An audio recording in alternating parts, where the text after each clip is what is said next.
আউযুবিল্লাহি মিনাশ শাইতানির রাজিম বিসমিল্লাহির রহমানির রহিম। মুসলমান ভাইদের প্রতি থাকলো সালাম, হিন্দু ভাইদের প্রতি থাকলো আদাব ও নমস্কার, অন্যান্য জাতির প্রতি থাকলো আন্তরিক শুভেচ্ছা ও ভালোবাসা। আশা করি সবাই ভালো আছেন। আজকে যে টপিকটা নিয়ে আসলাম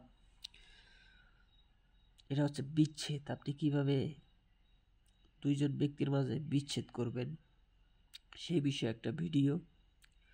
তো এই ভিডিওটা মূলত আমার নতুন যে চ্যানেল খোলা হয়েছে, চ্যানেলের নাম হচ্ছে শাহফরান চ্যানেল। ওখানে দেওয়া হয়েছে, সুন্দরভাবে বোঝানো হয়েছে। তো এখানে আমি বোঝাবো না, এখানে শুধু কেমনে কি করবেন আমি আপনাদের দেখাই দিতেছি। আর বিস্তারিত A to Z নিয়ম কানুন আমি আমার ওই চ্যানেলটাতে দিয়ে রাখছি। তো সবাই ওই চ্যানেলটা সাবস্ক্রাইব করবেন, ফলো করবেন। আমি ওই চ্যানেলের লিঙ্কটা এই ভিডিওতে দিয়ে রাখবো।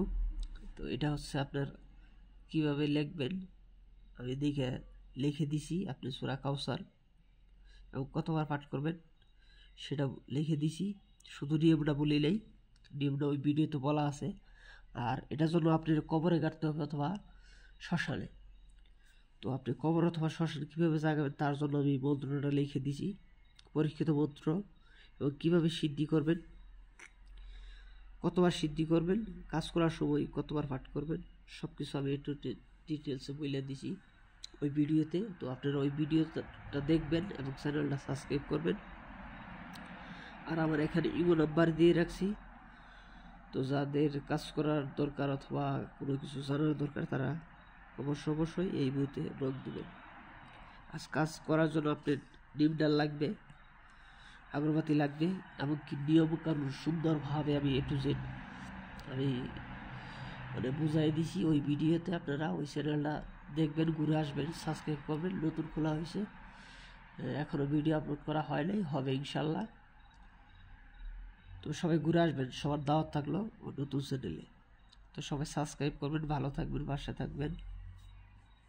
সবাইকে ধন্যবাদ। আর আমি আরেকবার দেখাই দিতেছি, আপনারা দেখেন। সূরা কাউসার দিয়ে বিচ্ছেদ।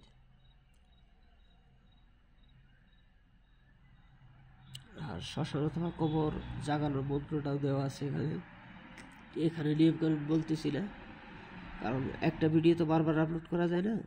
তো ওখানে আমি সব কিছু বলে দিছি। তো সবাই ওই জায়গায় দেখবেন সুন্দরভাবে, তাহলে ওই ভিডিওটা দেখলে আপনারা বুঝতে পারবেন।